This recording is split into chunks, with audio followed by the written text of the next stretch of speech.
Marriages don't fail because of lack of love. They fail because couples don't understand the phases they are in. Today, I will reveal the 6 phases every marriage goes through. Miss this, and you could be making one of the biggest relationship mistakes without knowing it. Hello people, you're welcome to my channel. My name is Faith Ayoniron. This is a channel where we talk about family and everything that goes on in families. If this is your first time hearing my voice, you're welcome to this channel.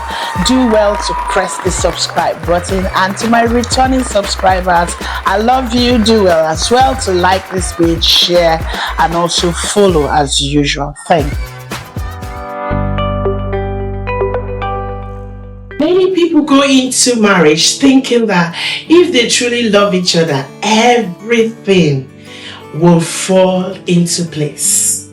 But the truth is this: every marriage goes through different seasons of their lives. Some seasons could be very, very exciting. Some are very, very challenging. Some could be very challenging. Some can make you question everything you know or have heard. But the good news is that what you are experiencing in your marriage, maybe currently or maybe you've experienced before, may not necessarily mean your marriage is failing. No. It may simply mean you're in a different phase of your marriage. And that's why today we're going to look at the 6 phases of marriage. This is so that you can better understand where you are today in your marriage, what to expect, and how to navigate each stage of your marriage successfully.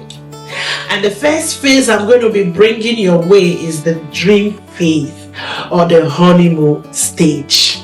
This is the stage where most people think about when they imagine being in love. You're excited. Everything feels exciting. You're crazy about each other. You want to be around your spouse all the time. You can't wait to spend that quality time together. And even the little things feel very special between the both of you. In everyday life, this might look like, wanting to stay or give every free moment, together with each other, hanging out here and there, laughing at habits that you may later find annoying. Enjoying simple things like grocery shopping, or watching televisions together, going out of your way to ensure that your partner is happy, going out of your way to ensure that each other is happy without feeling stressed, without feeling annoyed, or without being burdened. You know that feeling when you think, I found my person. I have finally arrived in my relationship. Everything seems full of possibilities. The future looks amazing. There are dreams, there are plans, there are promises here and there, and plenty of butterflies. This stage is very sweet. At this stage, it is easy to focus on your partner's strengths and overlook their weaknesses. I don't know if you've been in this phase of marriage before. The relationship can feel almost magical, like, oh my God, your hormones are up, you're full of expectations. But here is something important to remember: no relationship stays in this phase forever, and that's completely normal. So when you see things change, don't question so much. Understand your phase. That brings us to the stage 2, the reality phase, or what I call the discovery stage. After a while, real life starts to settle in your marriage. The excitement is still there, but now you're getting to know the real person behind the romance.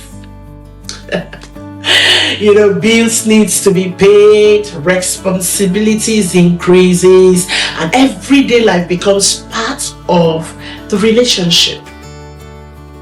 The reality is becoming real. This is often when couples begin to notice their differences. They begin to itemize or notice and begin to figure out some of their differences. For example, one person may like everything neat and organized. There are people that want their space well tidy, while the other person isn't bothered by a little mess. Honestly, the person doesn't care. One wants to talk through problems immediately. Let's deal with this issue. I don't want it hanging. I can't take it. Stuff like that. While the other person needs time to think, process the problem, and before wanting to talk. One loves to be around people. You're a people person, while the other enjoys a quiet time. I don't want too much noise. You begin to notice these things. One is a spender, can spend money, while the other is a saver. In your mind, you're like, what? Didn't I see these things? Everything, even things like food preference. You like to eat things while your partner likes that. Fashion choices, daily routines can become very noticeable. And sometimes you find yourself thinking, I didn't know you were like this. Is this what I got myself into? The truth is this. These differences don't mean that your marriage is failing or that you married a wrong person. No, it doesn't mean that.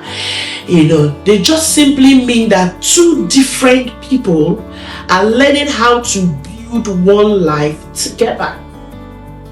That's what you're experiencing. And that will bring us to the next phase, which I call the adjustment phase, or what I call a power struggle stage. This is often the most toughest phase in marriage. Honestly, is that stage where many couples start asking questions like, why don't they understand me? Why do I have to talk too much for him to understand or for her to understand at this stage? Why do we keep having the same arguments? What's going on? Why won't they change? Why is it not changing? What's wrong? You start having some of these disagreements. Disagreement may seem like they are all about dishes or laundry or money or who forgot to buy milk. It could seem that way, but most of the time, the real issues runs much deeper than the outer surface. Underneath those arguments, most times, are needs that you can never believe are happening. Needs such like wanting to feel heard. Your partner, I want to be heard. Wanting to feel appreciated. I'm not being appreciated in this relationship. Wanting to feel respected. He doesn't respect me. He doesn't respect my opinion. Wanting to feel valued. Wanting to feel supported. During this stage, couples also often experience couple of these things. They keep repeating the same arguments over and over. You begin to ask yourself, what's going on? They begin to feel, that feeling of being misunderstood. You are feeling, oh my God, why am I doing all of this and I'm not appreciated? You become frustrated, especially when expectations aren't met. You're angry.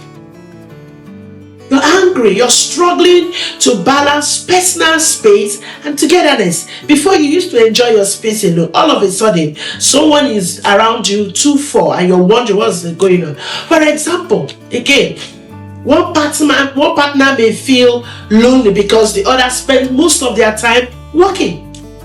He works 2-4-7. He doesn't remember I'm in the house. One may feel overwhelmed with household responsibilities. You're the one doing all the house chores, while the other feels they are already doing enough. So you begin to see this conflict, this, leakage.